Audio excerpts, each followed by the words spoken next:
Hold on. I mean, it's definitely immoral as fuck, but... Wait, I don't want to Google this. I feel like this is a self-report. You know what I mean? I'm going to Google, can a lawyer know you committed a crime? Can a lawyer know you did the murder? I'm not Googling that, dude. I'm going to jail if I Google that. It's not illegal. It's unethical and you could face disbarment. Yeah, I thought that there was like...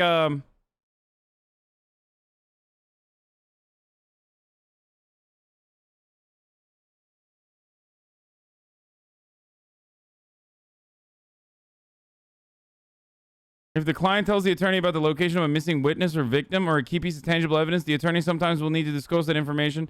If a lawyer knows what a witness plans to commit perjury or has committed perjury, they will have a duty to disclose information to the court.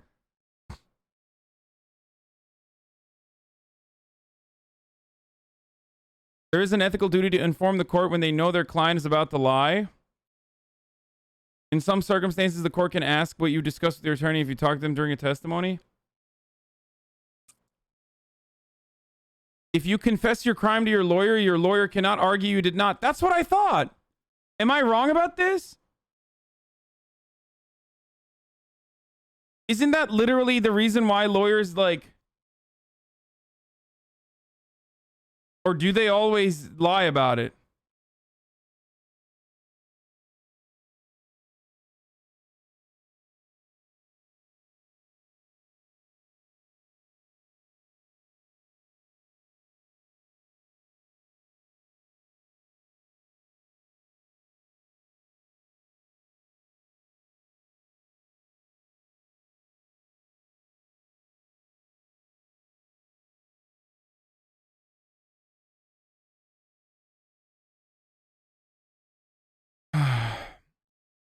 Okay, armchair lawyer, you can trust me.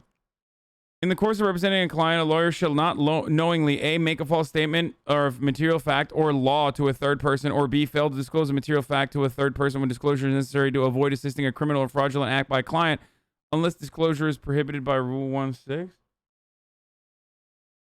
I'm not saying this lawyer is, but like, I thought that you're not supposed to fucking tell your lawyer if you did the murder, because then like the lawyer can't be like, my client didn't do the murder.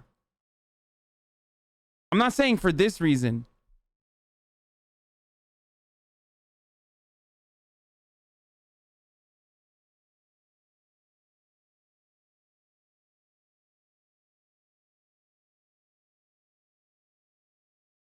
There are multiple ethics classes you have to take in law school. Moral and ethics are two different things. Ethically, you are obliged to represent your client, but you can sidebar and alert the court to what you know and provide reasons to why you can't represent someone, but it causes a lot of issues.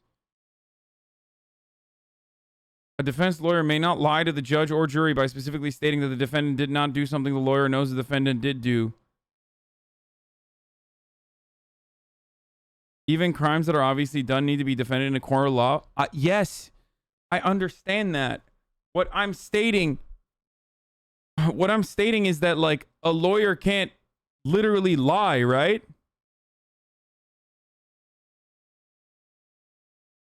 Lawyers can perjure themselves, or let you perjure yourself. That's the rule.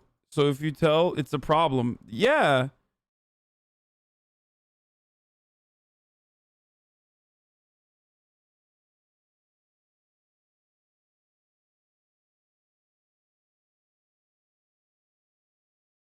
I'm not talking about her situation specifically, chat.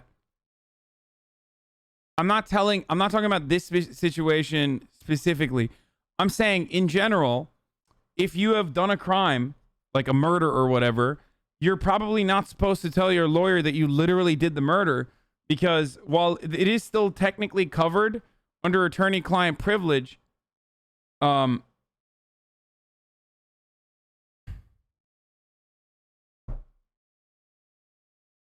your lawyer would advise you to tell them the entire truth that you wish to portray. The more you lie to your attorney, the harder it is for them to defend you. Google it. If you get in trouble, I'll testify to say it was for educational reasons. I'm not going to Google it, dude. I'm scared now. Director of prepaid legal, outward appearances would be very important to Travis. And so while he continued this facade of being a good and virginal Mormon man, he was inwardly dealing with his own sexual issues. And in Jody, he found somebody who was easily manipulated and controlled. Someone who would provide him with that secretive sexual relationship that he needed. They also mentioned that Travis was violent with Jody on several occasions, that he would fly into these sudden rages for almost no reason, and that Jody was terrified of him. They end their statement with Jody's latest account of how Travis was killed, which is now a case of justifiable self-defense. The attorney gets to the moment Jody was taking pictures of Travis in the shower. Jody accidentally drops Travis's camera. I mean, he seemed to work for Casey Anthony and she got some dick. Shut the fuck up, chat. And as that camera was falling, that was enough for Travis, because he lunged at Jody in anger, knocking her to the ground in the bathroom where there was a struggle. Jody's life was in danger. In just a minute from this picture, oh shit! We go to- Shit! Fuck! Oh, saved. There's actually nothing there. It doesn't even fucking matter. the But next still. picture, where it's Travis's body, he's clearly injured already, in a minute.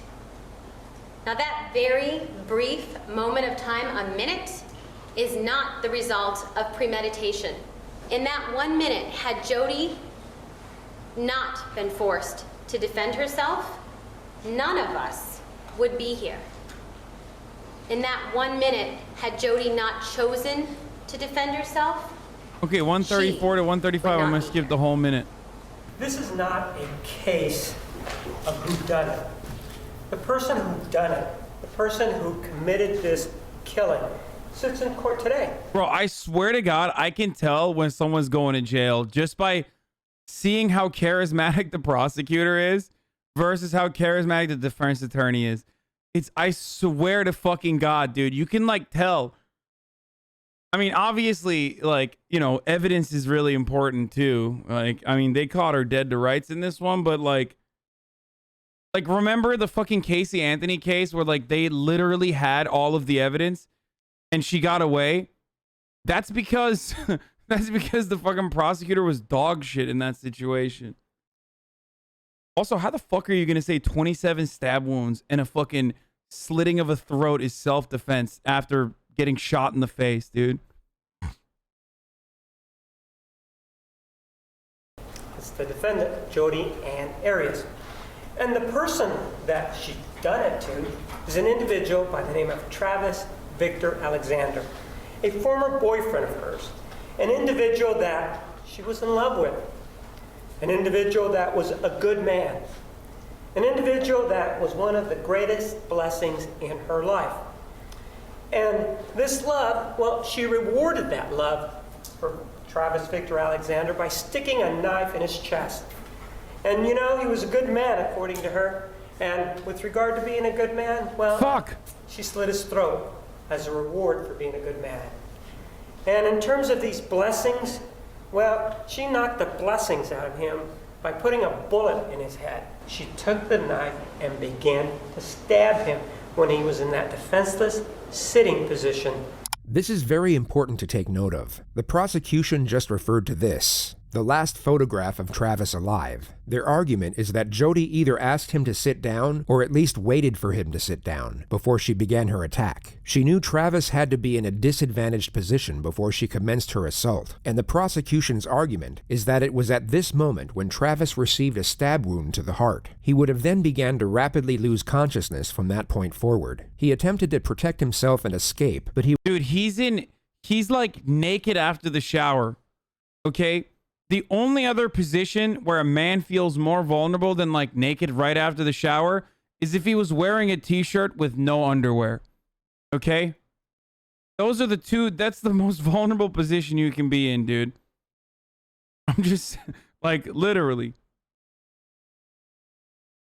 If he was wearing a t-shirt with no underwear, that's the most vulnerable. But then the second most vulnerable is when you're naked, laying in bed after a shower. Not good. He was soon overwhelmed by his attacker due to the rapid blood loss. The pool of blood outside his bathroom reinforces the argument that his throat was cut after the stabbings. And a coroner's report, which will be revealed in more detail later on, concludes that Travis was in all likelihood shot in the head last. Jody's version, on the other hand, has to be that Travis was shot first. The reason for this will also be explained later on.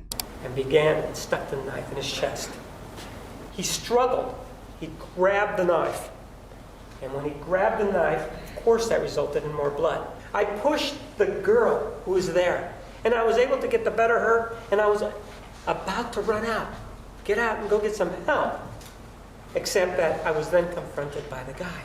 This guy started looking through my purse.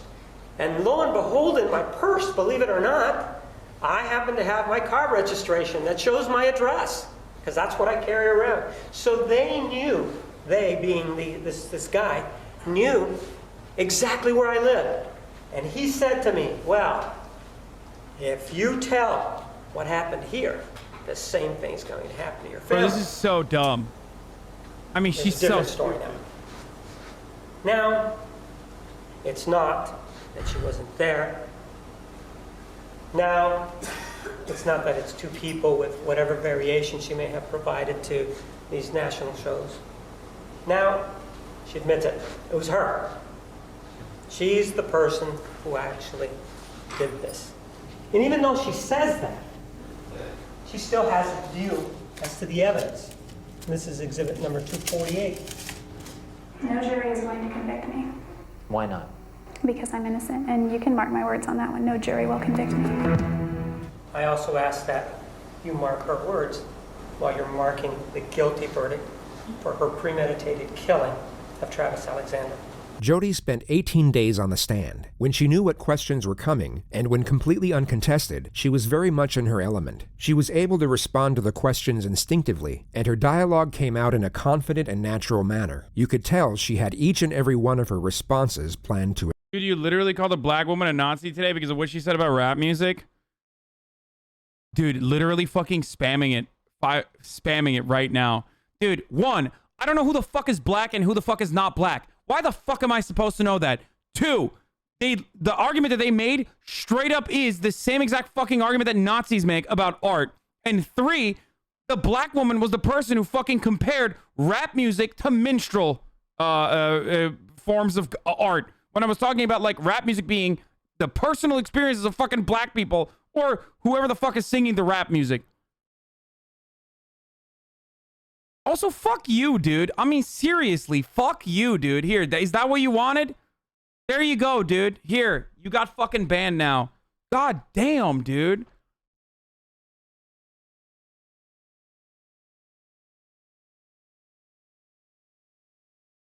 You guys are big defenders, dude. You really did it. You really did it. I'm making the community a less safe space. You're making the community a fucking more safe space by re-bringing this up, okay? After we have already moved on, moved beyond this.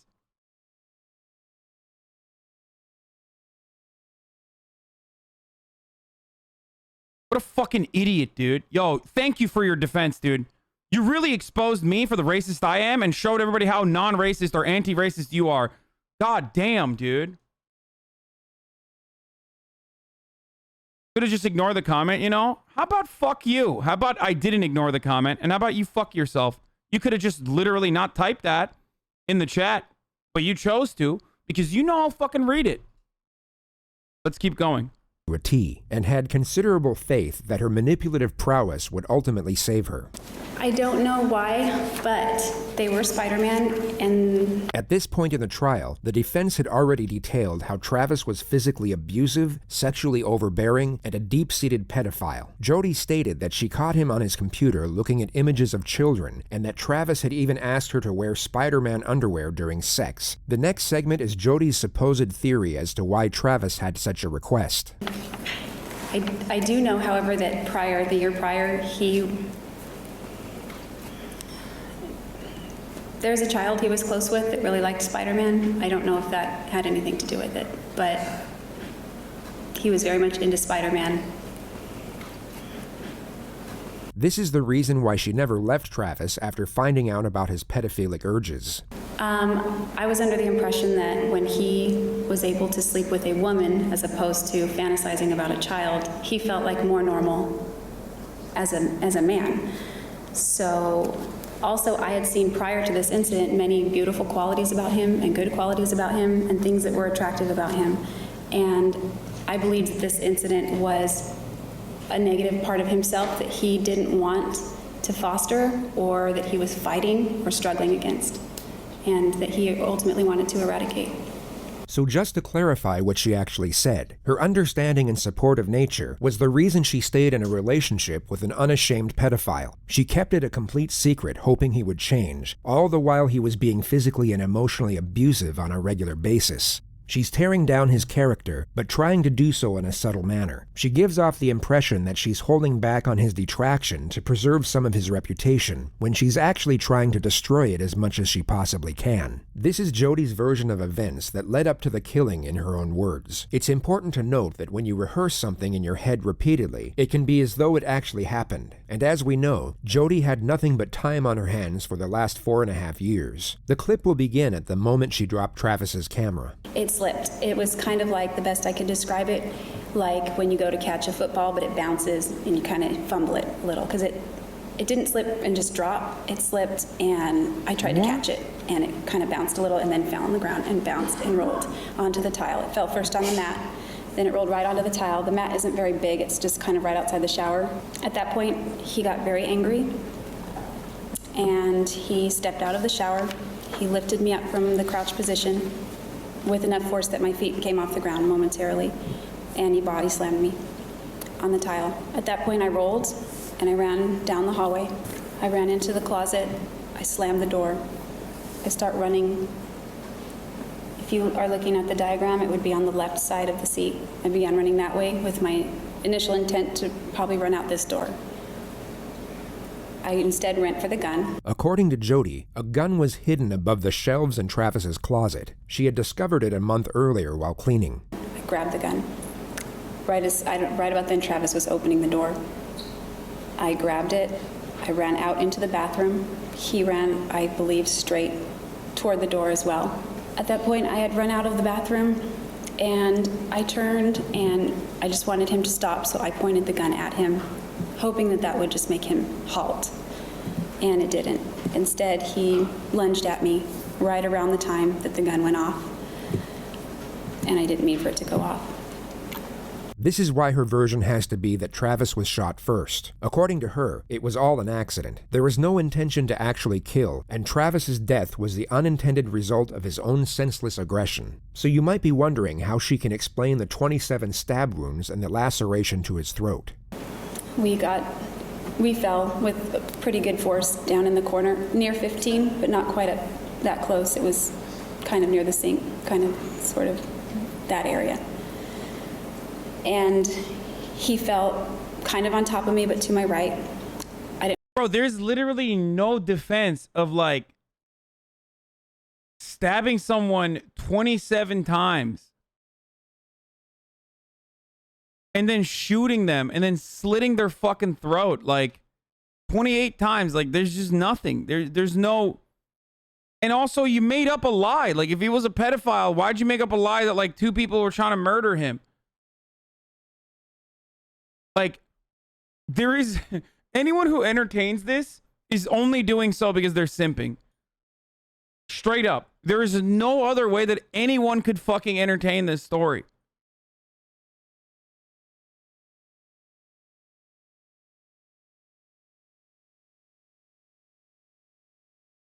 Yes, there is this one, and that doesn't mean it's a good one.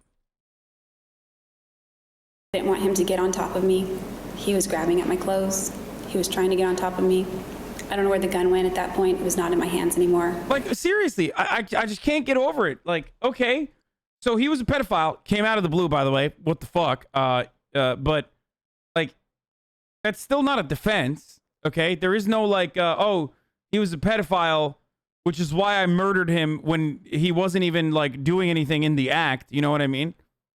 Like, legally speaking, you can't just be like, oh, well, you know, this person is a pedophile, so that's why I murdered him. Without any evidence whatsoever. But also, like, if he's a pedophile, like, why'd you defend him and act like he was being murdered by someone else? I know she's trying to do the, you know what she's doing? She's doing the white cop defense. Okay. This is what cops do when they kill black people. They like literally disparage the person, lie about their situation, or if they have a criminal record, they will bring that up over and over again. That's what the media does. That's what she's trying to do here.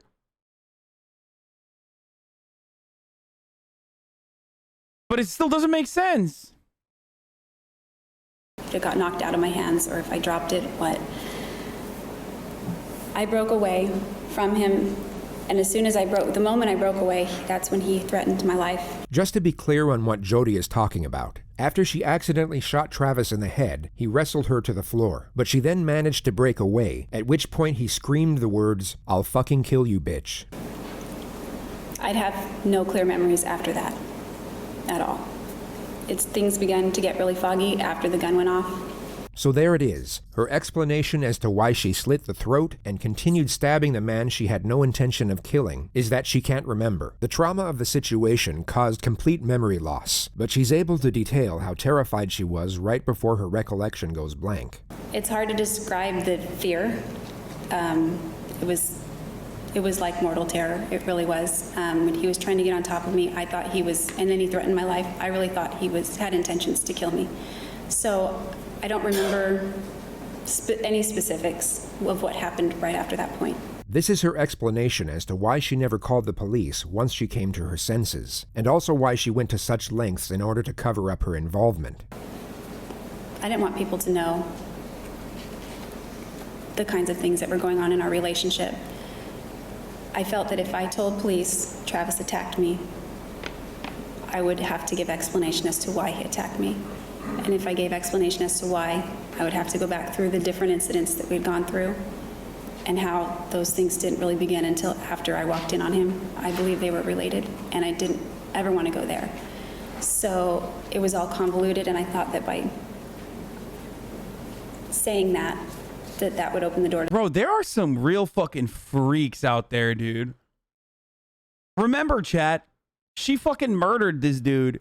He's like totally fucking lying about it without even, she's not even like, doesn't have a shred of remorse. Like, she's so calm describing this action that like is traumatizing for 99.9% of the people on this planet. She's just like, yeah, I just didn't want to do it. I blacked out. Oops. Oh, wait.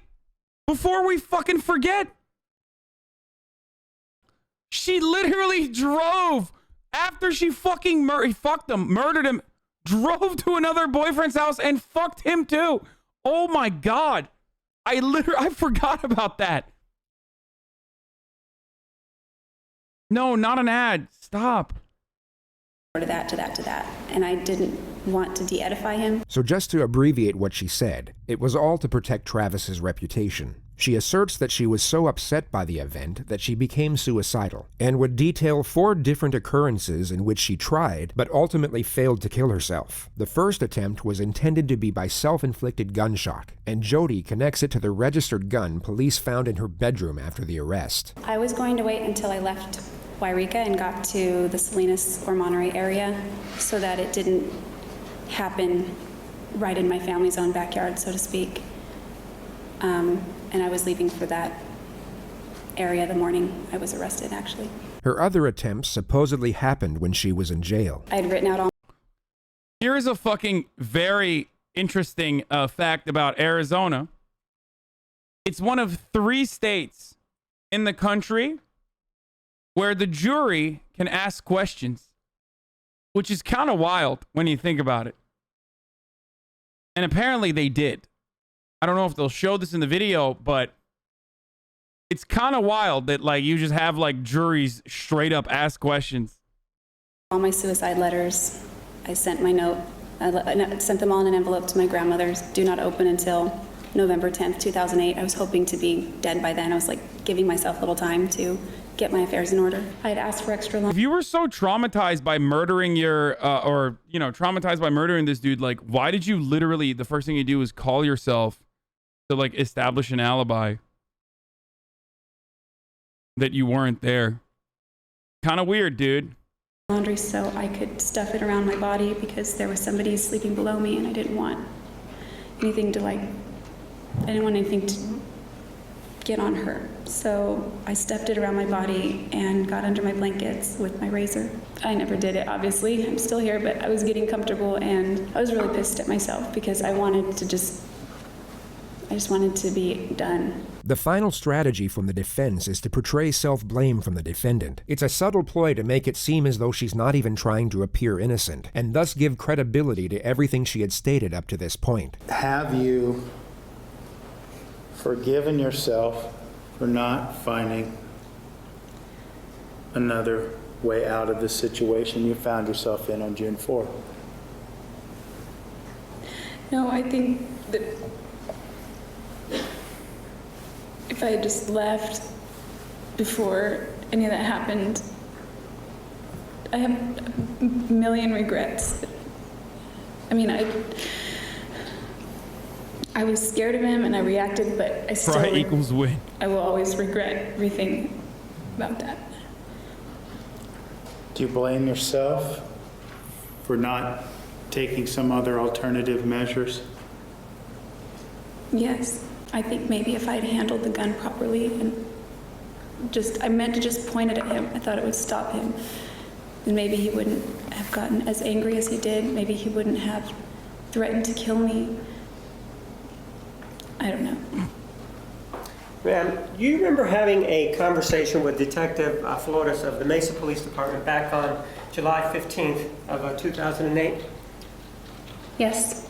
And this was the day that you were arrested, right? Yes. What's fascinating about this prosecutor's approach is that the vast majority of his cross-examination doesn't even challenge Jody's new storyline. He simply asks specific questions within it. He puts a microscope under certain elements and lets the absurdity of it all speak for itself. And during that time, you told him something, and let's take a look at it right now. And I think you can help us. I would love to help you in any way that I can. Okay. That's not true, is it? I don't know. I guess it depends on what help means. Yes or no? Were you there to help him? I don't know. Were you there to tell the truth? No. That wasn't the truth, was it? That you were there to help him, was it? No, that was not the truth. You'll notice that Jody has a hard time agreeing to details that actually conform to her own narrative. The tone of the prosecutor puts her on the defensive, and she tries her best to avoid agreeing with what he's saying, even though the actual context of his dialogue correlates with her own defense. And in fact, you were there for a different purpose. You were there so that he wouldn't get the truth, right? No, I was there against my will. There's nothing that the detective ever did to get you to say whatever it was that you said at the first interview, right? Not that I recall. Dude, this guy is a fucking demon. But GG's on this dude. Because I think he was disbarred for sexually harassing female law clerks in his office. And also, I think he was accused of leaking the identity of an Arias juror. Well, again, we're with the memory issue. Ma'am, are you having problems remembering what happened back on July 15th of 2008? No. So he didn't do anything then, right? Anything what? What are we talking about, ma'am? Are you again having problems understanding what's going on? Your Honor, if she can't understand his questions, that's... Overruled. You may answer. I don't understand his question. Ma'am, the detective didn't do anything during the interview to cause you to lie, right? No. So with this interview, you then started to talk about whether or not you had been in Arizona, right? Yes. You said no, you hadn't been in Arizona. Good one, right? dude. That's right. That's an absolute lie, right? Yes. And the reason that you didn't want to admit to being in Arizona is because you knew that you had killed Travis Alexander, right? Yes. Ma'am, after that interview, you then had another chance to have a conversation with Detective Flores the next day, right? Yes. And again, it was a voluntary conversation, wasn't it? Yes. And it was the same situation as the day before, right?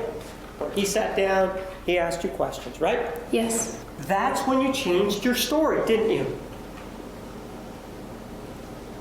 Yes. Because you did not want any consequences with regard to the killing of Travis Alexander, right? I wasn't concerned about consequences at that point. That wasn't my goal, so. Well, was your goal to go to prison? no. Not a physical prison on earth, no. I was trying to kill myself, I think. Ma'am, you've said that many times, that you tried to kill yourself, right? In court. I don't know that many, but I've recounted a time that I did. You've said it more than 3, 4, 5 times, right? Perhaps. It's very interesting to see Jury's about to be like, wow. You're not being very understanding of someone with suicidal ideation, Sweaty. Canceled. Prosecutor, you're fucking canceled, dog. which questions she tries to avoid, or which statements she outright refuses to concur with. Her suicidal tendencies were such a huge part of her own testimony, yet she just can't bring herself to agree with what was a very straightforward question from the prosecutor. The amount of times she spoke about suicide should be of no concern, unless, of course, she had an agenda behind it. When a specific topic such as this gets brought up, she all of a sudden becomes highly cautious in how she responds. Cross-examination on the actual killing started on day 39. At this moment, Jody has already explained that she dropped the camera, was body slammed by Travis, rolled away, and had just ran into the closet to get the gun. So then you just said that you were going over to the closet area to get the gun, right? The corner. The corner, right? And as you are in that corner, he's coming in through the door, right? Yes. But man, this is a very small closet, isn't it? No, it's bigger than the cell that I live in. It's bigger than what? It's bigger than the cell that I live in. It's not a small closet. Ma'am, we don't want to know where you live in. Do you understand that? I'm just... Damn, he's like, I mean, he's badgering her a little bit. Like, I feel like this is not actually good because, like, the jury will come across sympathetic to her now. Actually, you just hate Jody because she's a woman coded, is woman, and has mental health issues, Mormon. Just using that as reference. It's not small. Do you understand? Did I ask you where you were living? No. We're clear, right? We do not want to know where you're living right now. You understand that? Okay, sorry. You run into the bathroom. Jesus Christ, that scared me. Okay, that's like nothing there. Okay, got it. Don't you? Yes. You're in a hurry, right? Yes. You want to get away, right? I want him to not get close to me. Well, you want to get away. That's what's going on, right? I want him to not get near me. That's what's going on. And so what you do then is, according to you, is you then go in here and then you pivot, right? Or turn around. Yes. You have the gun. Which hand do you have the gun in? Both. So you have it out like this with both hands outstretched? Yes. Correct? Yes. And so you have the gun outstretched and he's still not there yet, right? He's still in the closet. He's coming out the door as I turn. So he's at the door now, right? And according to you, he is on you when you shoot him, right? Not quite on me. I think the gun went off and then he impacted me right shortly after that. And in fact, according to your testimony on direct, he falls on top of you, right?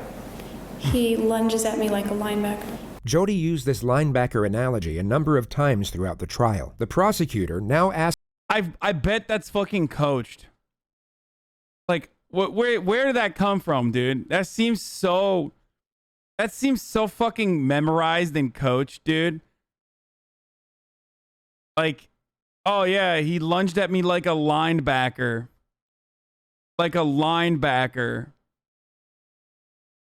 asked her to give a visual example. It appeared to have no real tactical purpose, but it was certainly a welcome and somewhat comical distraction for the viewers at home amid the graphic testimony. As he was No, running... just show me. That's what I'm asking you to do, not talk. Show me. Show me the linebacker pose. He got down and... Well, show me the linebacker pose. That's what I'm asking for you to do. Okay. He went like that and he turned his head and grabbed my waist. Just like that, correct? Pretty much. And he grabbed your waist, right? I can't say it's just like that, but that's what I remember. Well, no, just I want, without talking, just show me the... Okay, this dude is being like extra short with her, dude. He shushed her. He said, shh, shush. Pose. He got down like that. Like that? Yeah. All right, go ahead and have a seat then. After he came at you, ma'am, and that happened, Did you go down? She's a murderer. Yeah, I know. I'm just saying. I'm thinking about it from the point of view of like the jury. This guy's taking a lot of liberties with his cross-examination here, because like he's really playing with fire, dude. If they fucking, I mean, reasonable doubt is all they need, right? So like you should be making this as airtight as possible. And if you start making her look sympathetic by badgering her over and over again, like, I don't know, dude. We both went down. And he's still not dead, right? Definitely not. He's very angry. He's very angry, and this is seconds afterwards, right? Yes. Is he on all fours now? He's on the side of me, grabbing at my clothes and grabbing at me. What happens then? I break away from him and he screams out, "Fucking kill you, bitch." And then what do you do? I don't really remember. I just remember, I don't remember anything at that point, so I would be speculating. So you don't remember a single solitary thing after that, right?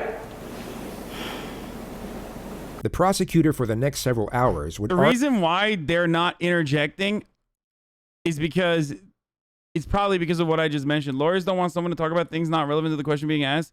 You don't want their emotion to show and sway the jury. It's better to be seen as a dick than for the jury to sympathize with the answers you want to hear. I mean, probably the reason why they aren't like interjecting with any objections here is because they probably realize like this prosecutor looks like a fucking asshole, and that's their best shot at like potentially getting some sympathy from the jury. argue the improbability of that being the case. The memory loss caused by trauma would put Jodi's mind in a state of disorganized chaos. Yet her next steps were highly calculated, as we all know. Even going by her own narrative, she knew exactly where to strike Travis with a knife in order to kill him. She also cleaned down the crime scene and deleted the photos from Travis's camera. This argument took over 3 hours to conduct and had to be explained through the scope of mathematics and science. On paper, it was perhaps the most damning part of cross-examination. Yet it was so— My brother's here, chat. He just walked in and he asked me what we're doing for dinner, and I told him I'm not having dinner. That's why I said I'm almost done. so complicated that much of the testimony could have been lost with a jury. It was in fact the start of day 44 that had the most impact. It involved the time span between the two photographs taken on Travis's camera by accident. The prosecutor's argument is that Jodi would not have enough time to carry out her version of events. He will first get her to recount all of these events in detail, and as she is doing so, will be oblivious to the prosecutor's closing argument. She will begin digging her own grave without realizing it, and it's important to note that all of what she is about to recount occurred in just 62 seconds. This exhibit 161 is when You the can't really tell, but still. camera, according to you, actually hit the ground, right? I don't know if it's hitting the ground as that photo was taken or not. So you don't know how this photograph was taken then, right? It could have been when I was trying to catch it. I don't know. At some point, the camera hits the ground, right? Yes. That's what you told the jury, right? It hits the mat, yes, and rolls to the top. Ma'am, yes or no, didn't you tell the jury that the camera hit the ground near the shower? I know why I am not showing you the video on purpose. There was a fucking situation there that it was questionable, and I did not want to fucking show you. Yes or No. I said it landed on I'm the... fucking throwing up camera T-tours in the chat. If you keep hitting the pause button, it's gonna get stuck that way. This Is that dude has near been the shower? workshopping this joke for the past hour and a half, dude. Finally, I read it out loud. Are you happy? Yes. Is the mat on the floor near the shower? Yes. And the camera hitting the mat, would that be near the shower? Yes. And you then said that Mr. Alexander Wait, what is this? This clip from the Jodi Arias trial is so fucking crazy. Did he ever ask you to wear an outfit like that? No. Did he ever ask you to... What is that?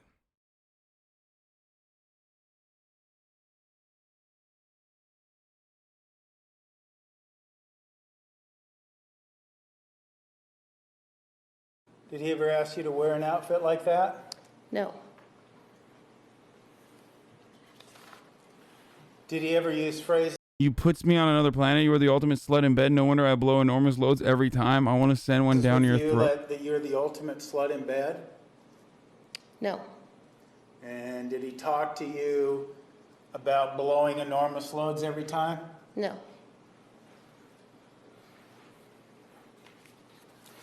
What the Did fuck? he ever ejaculate on your face? No.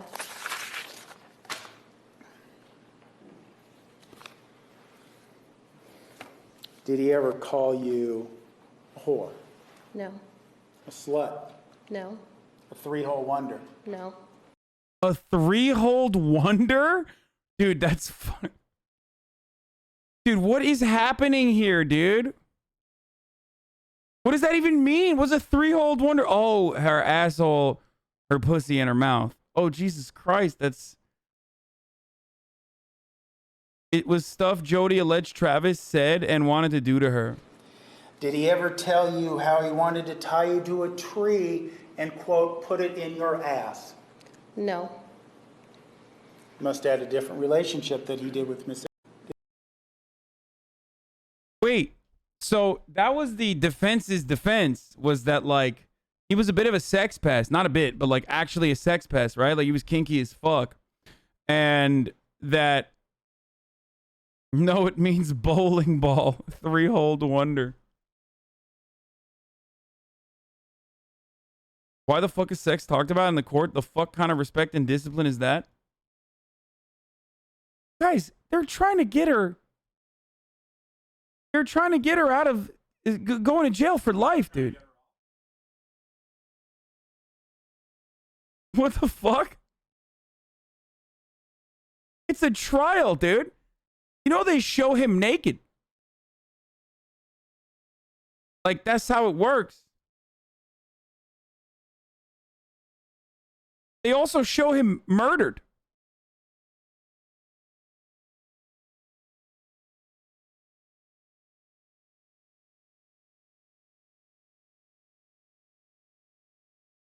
Yeah, what happens if there's a fucking sexual assault case? Like, I'm sorry. I'm going to invoke the we can't talk about sex in this courtroom defense.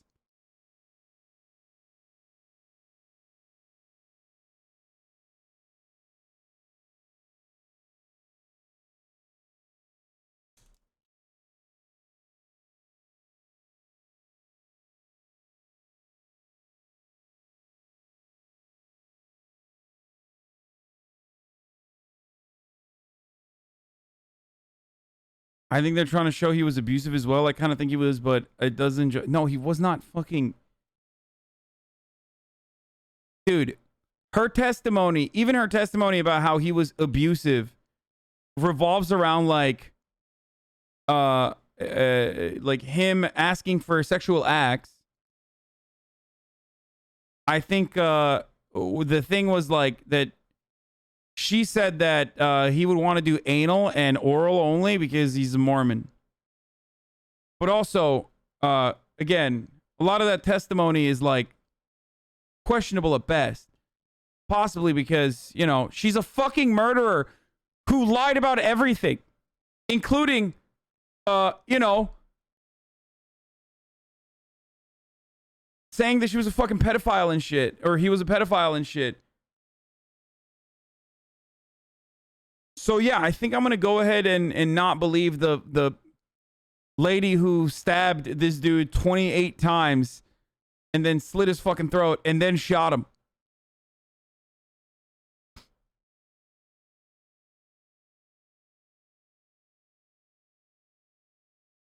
Alexander became very upset, right? Yes. And that's what started this whole thing out, because he sort of stepped out of the shower. Oh, and then she went and drove to have sex with her ex-boyfriend. Like immediately after. After trying to establish an alibi for herself. Wow. And then came after you, right? He picked me up. That's coming after you, isn't it? And according to you, those movements culminated or continued when he grabbed you and put you down on the ground, right? Yes. And as a result of that, you said that you bumped your head or hit your head, right? Yes. And that maybe it knocked the wind out of you, right?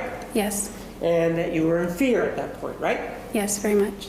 And that you were able to fight him off so that you could get away, right? I rolled. You roll away and you begin to run down the hallway, right? Yes. And then you went into the closet, right? Correct. According to you, that's where you went and obtained the gun, right? Yes. When you went into the bathroom, you were able to turn around, if you will, and now you had the gun in your hands, right? That's what you told us, right? Yes. And that's when he was coming at you in this linebacker pose, right? Around that time, yes. And that's when you shot him in the face, right? Yeah, that's when the gun went off. So then, according to you, he fell on top of you, right? It was kind of on top, but maybe more to the right. I don't know. It wasn't directly on top of me. I was trying to prevent him from getting on top of me. And that's when the memory issue started, correct? Right? I'd say that. Actually, man, the way you describe that, it's impossible for the killing to have happened in that manner, isn't it? Objection, argumentative. No, that's just according to you.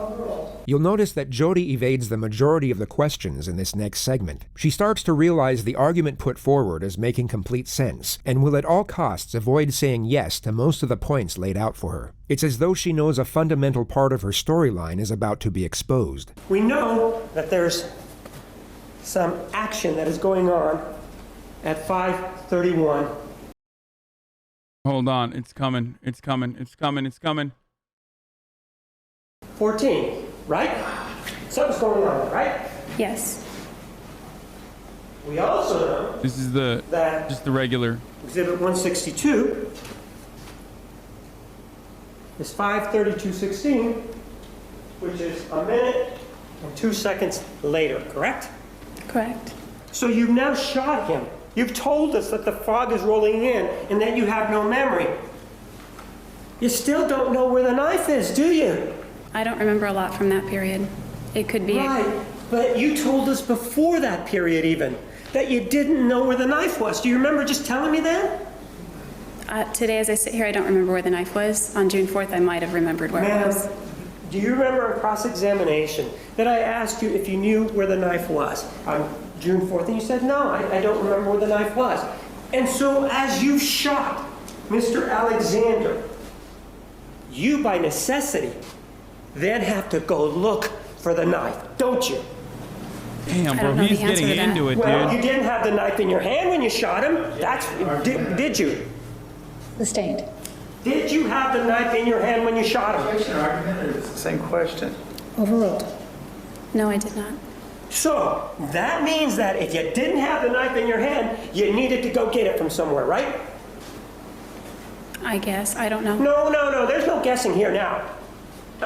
If you didn't have it in your hand and you just shot him and you rolled away, right?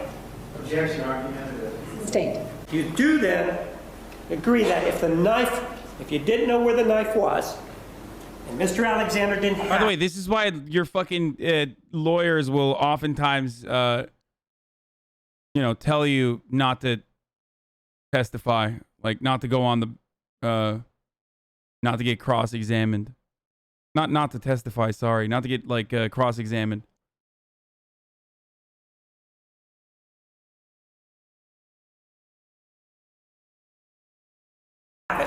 it would take time for you to go find that knife, wouldn't it?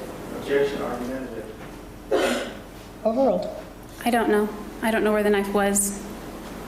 Right. Since you didn't know where the knife was, it would take time to go find it, irrespective of where it was, wouldn't it? I guess under that theory. Sure, under that theory. It would take time, right? Yeah, I guess.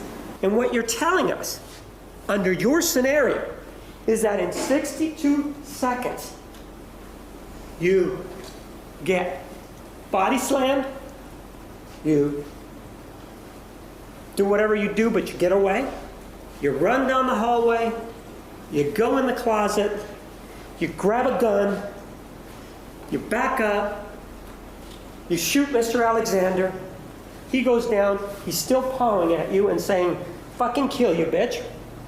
And then, after you're able to get away, you go get the knife, and he ends up at the end of the hallway, all in 62 seconds. That's what you're telling us? No, that's not what I'm saying. And he didn't say fucking kill you, bitch, till I got away. And Pardon? he didn't say fucking kill you, bitch, until after I got away. You said he said it before I broke away, but he said it right as I broke away. She just created a non-argument for the purpose of deflecting from the primary contention. Whether or not Travis said those words before or after she broke away has no bearing whatsoever on the prosecutor's assertion, which he now reiterates. And then you had to go get the knife for everything to occur so that we got here.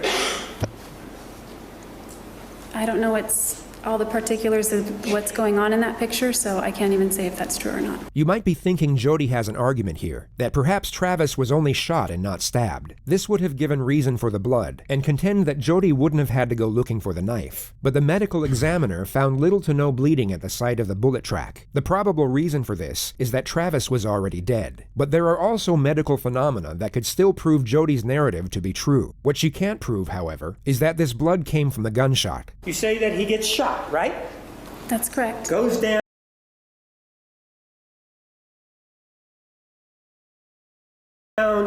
And you describe for us that he's pawing at you, and then you're able to sort of stand up, fucking kill you, bitch, and then the fog rolls in, right?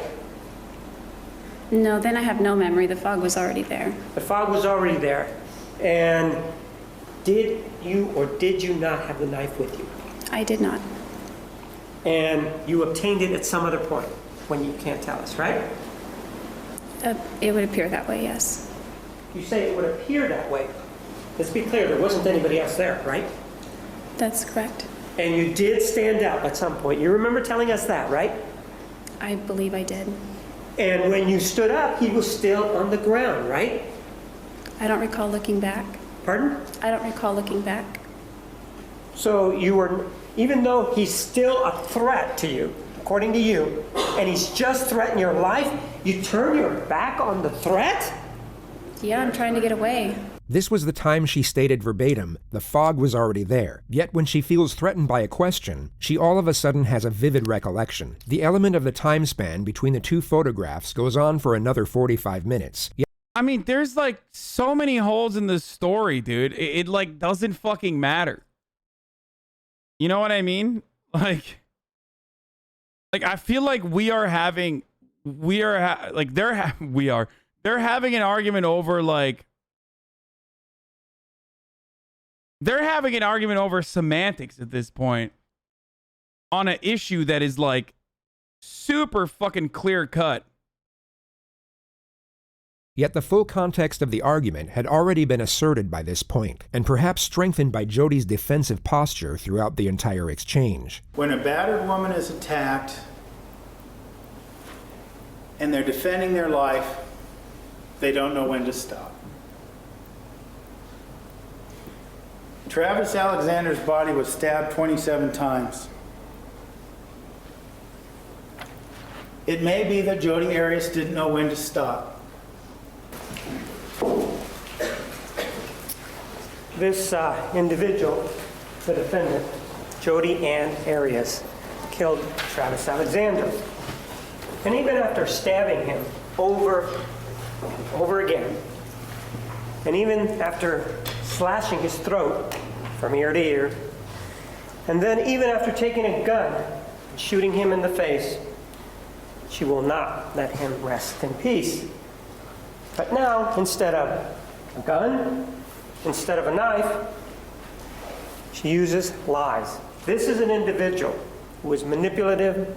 This is an individual who will stop at nothing and will continue to be manipulative and will lie at every turn and at every occasion that she has. Everything in this case points to the fact that it did not happen. There are no medical reports, there are no friends, there is no one that can come in and say anything about that. There are no medical records, there is absolutely nothing. There is a direct strike to his neck, which is an indication of somebody who is thinking, this person's not going to live. He may get away from me in the shower. He may get away from me all the way to the sink. And he may stumble his way down that hallway. But you know, I caught him. Dude, what the fuck? Bro. I mean, this is over, dude. This is over, dude. This is fucking GG no re, bro. Look at this. Like, it's like fucking. Is this the jury or is this actually the family? Oh, it's not the jury. That's the family. Okay, I was gonna say. And now, rather than stabbing him anywhere else, right here. So it's a very... Oh, it is the family. Yeah, that's her sister. That's his sister. The other thing that she did is that she created a lie that really involves behavior that is a hot button kind of topic. How horrific it is to be accused falsely of being a pedophile. He's not here. He's not here to say, no, that's not true. And so Snake goes to the computer and doesn't find anything there. Oh, no, I changed my mind. It was actually images. First of all, her journal indicates that there wasn't such an event. Second of all, the text messages also indicate the same thing. And what human being, if that is the allegation, if they really are caring, what human being doesn't go to the police and say, or somebody else, this person is a pedophile? What she does, well, it's the new approach. It's the new approach to pedophilia. What does she do? Well, let's jump in the sack. That's what we're going to do. The State of Arizona versus Jodi Ann Arias, verdict, count 1. We, the jury, duly impaneled and sworn, in the above entitled action, upon our oaths, do find the defendant as to count 1, first-degree murder, guilty.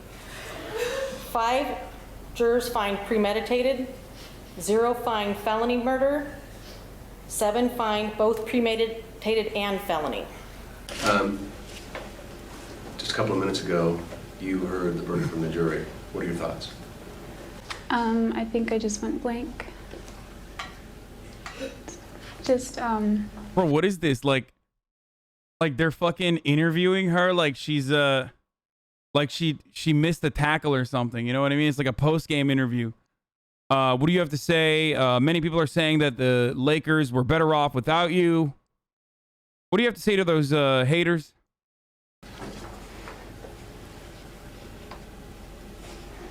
I don't know.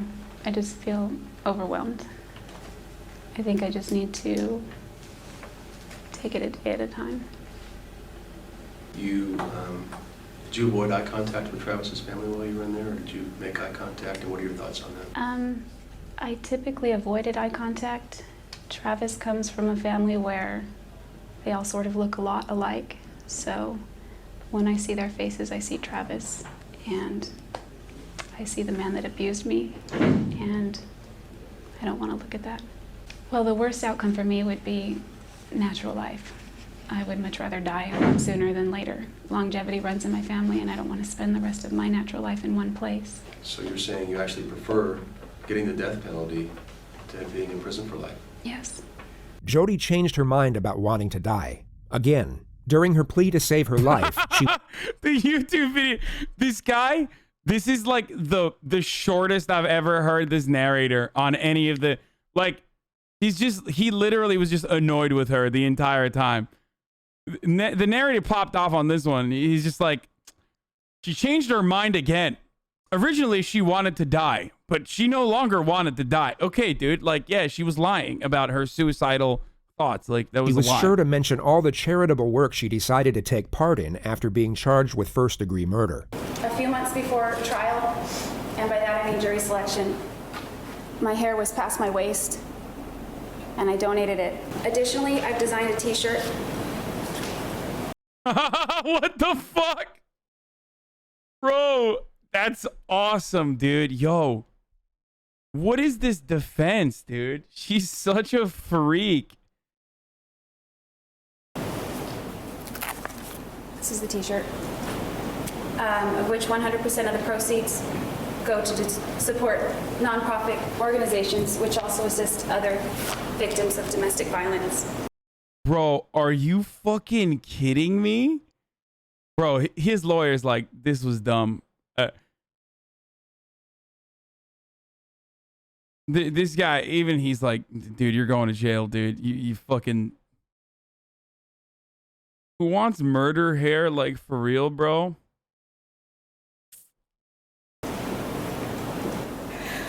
We can never get him back.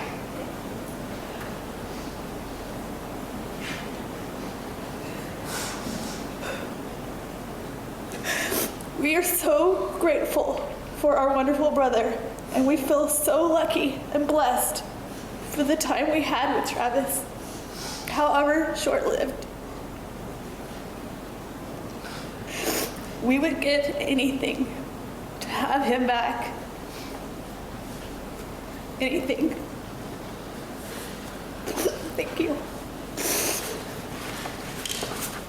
The right thing, the difficult thing in this case, because it's never easy, her duty, the difficult thing to do under these circumstances, the only thing that you can do based on the mitigating circumstances and their lack of, is to return a verdict of death.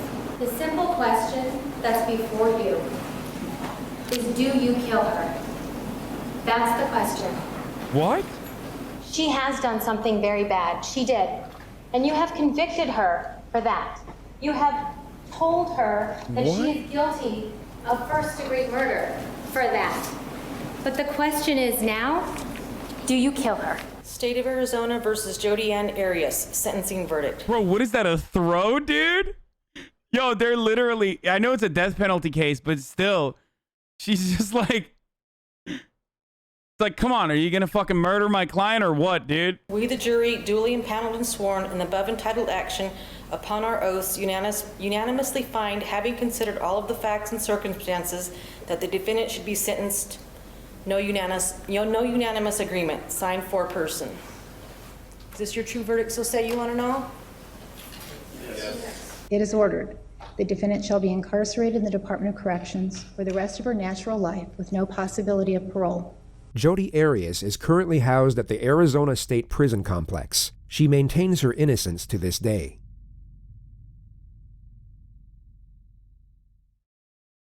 And then, uncomfortable with her handcuff situation, she... Not gonna lie, this guy's a bit of an incel.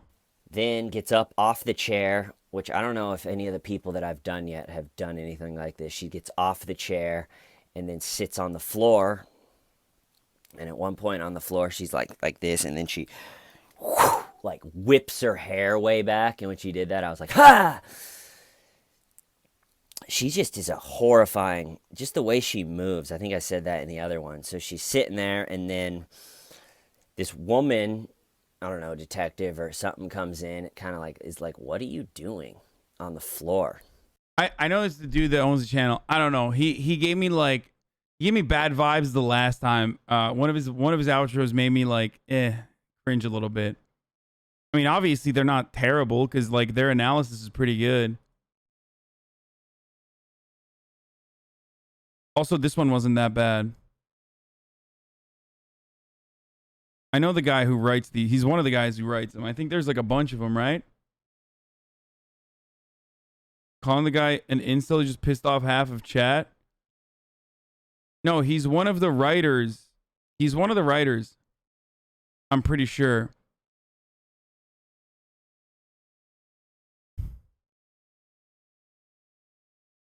And it wasn't even about this one. It was the other one that it like, you just don't like his American flag? No, I don't care about that. Invite the narrator on stream? I mean, maybe he's not. I'm just like, that was wild. Dude, what's your take on capital punishment? Shut up. You know what my take on capital punishment is, bitch. You've been here for 7 months. That means I've talked about capital punishment and gone on like a multiple time stun lock that you've gone through where people will, I will say, I think capital punishment is abhorrent. It should not exist. And then, you know, you've heard me probably argue 11 times, like, what if your mother was murdered? Would you be in favor of capital punishment then? And I'm like, no, even then I wouldn't be in favor of capital punishment. I'm not going to change my convictions. You know, you're just asking me that specifically so you can stun lock me away from the ad break that's coming right now because it's top of the fucking hour. And this is the last ad break of the day, boys. This is the last ad break of the day because my brother's here. We're gonna do bro time. We're gonna do guys night, boys night. There's a lot more JCS criminal psychology videos to watch, which is exciting. There's a lot more going on. But I'm going to run the last ad break of the day here. This was, again, another wonderful day of streaming. I had a great time. Here's the ad break now.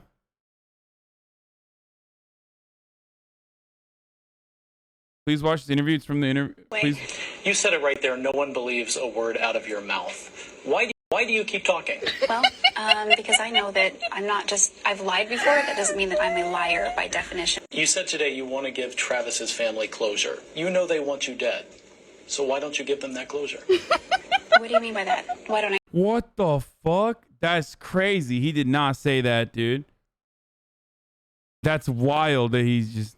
kill myself? Is that what you're asking? No, why don't you accept the fate of the death penalty? So you really are never going to tell the truth about what went down in that bathroom? I don't know what you mean by that, because I've told the truth. Okay. I didn't know that you were a hater when you came to interview me. I'm not. What the fuck? I didn't know you were a hater. Yo, that's an anti. That's an anti. And that was... Way. You said...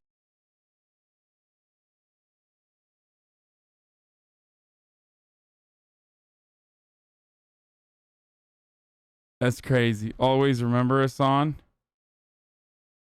the first girl boss.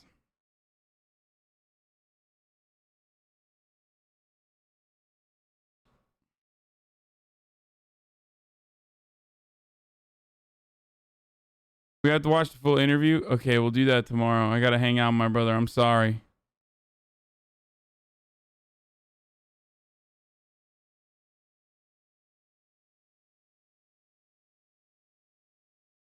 The thing is, like, of course, as is the case with like all of these high profile murderer situations and whatever, you once again have a bunch of fucking simps, like delusional freaks that love Jodi Arias, whatever, and are simping for her and like are fans of her now. It's crazy. What is this?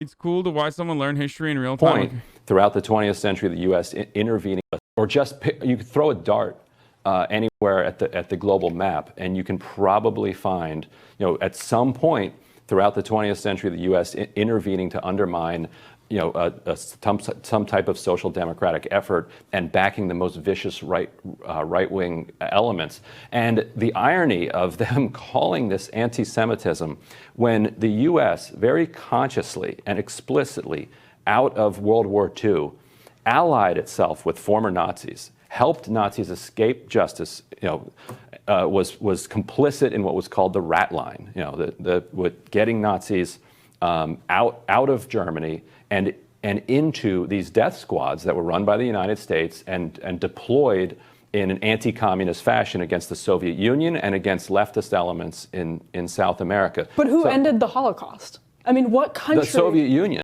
What the fuck? Yo, she's crazy, dude. Like, what is the argument here that like, oh, Americans ended the Holocaust, even though it was the Soviet Union, as Ryan is correct. Like what? Do we get to fucking turn around and just like use Nazis as our personal death squads against communists now? That's cool. I didn't realize you get to do that when you fucking end the when you end the Holocaust. I guess, quote unquote, end the Holocaust. Actually, okay, but I mean, the Soviet Union did that. No, we walked in after the Russians had suffered what 20+ million casualties and marched into Germany. Sure, but without the United States' intervention, a heck of a lot more people would have died in that atrocity. Yes, and I'm glad the Soviet Union and the United States allied to beat Nazi Germany. But the Nazi Germany, the Nazis themselves then allied with the United States to go after the Soviet Union and to go after communist and social democratic elements in South America. That's an actual part of the history. Right, but again, there's lives being saved in that process, a lot of lives being saved in that process, and a lot of Americans putting their lives on the line and dying to save those lives. Sure, but many fewer than Soviet lives died. Here's why Operation Paperclip is actually reasonable. Because America participated in ending the Holocaust.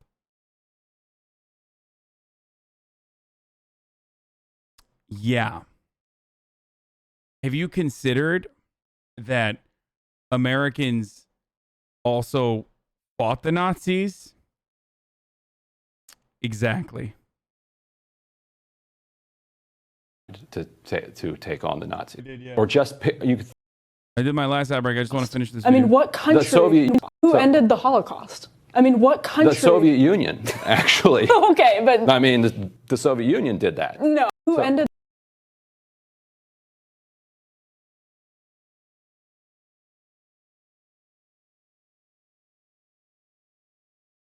We're in the American Empire, not the Taliban Empire. Wait. I'm glad we're in the American Empire, not the Taliban Empire. Wait till you hear who funded the Taliban at the very... Oh my God. I'm glad we're in the American Empire. Dude, what the fuck? Yo, she should know this, okay? There was all I'm going to say is there was quite a high profile incident with a leftist political commentator who may or may not have said some things directly about America's involvement with the Mujahideen, which then turned into, some of the factions turned into the Taliban and Al-Qaeda. Just saying, she would know that. On 8/21/2019, there was some fucking dude who said some shit. She likes the American Empire law. She's really swallowing that whole boot.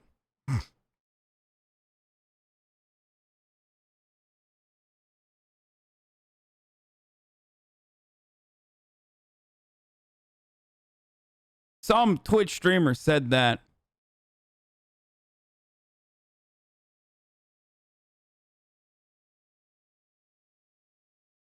I am not familiar with this commentator. That's crazy.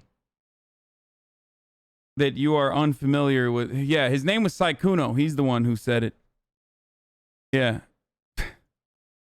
Twitch streamer Saikuno famously had some things to say about American foreign policy and how those actions led to 9/11. It's crazy that he said that. I mean, I was like, what the fuck?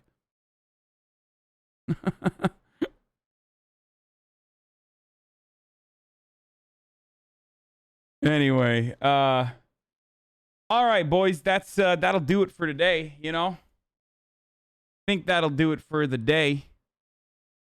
Feel me? That was good shit. Let's see.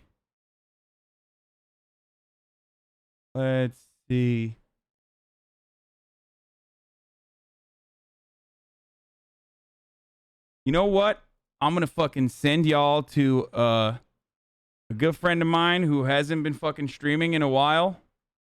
Who's back streaming. Be nice. He's the fucking man. Got 33 viewers in his chat currently, so.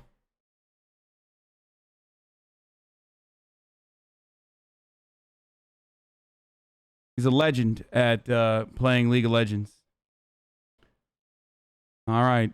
See you guys later. See you tomorrow. Bye.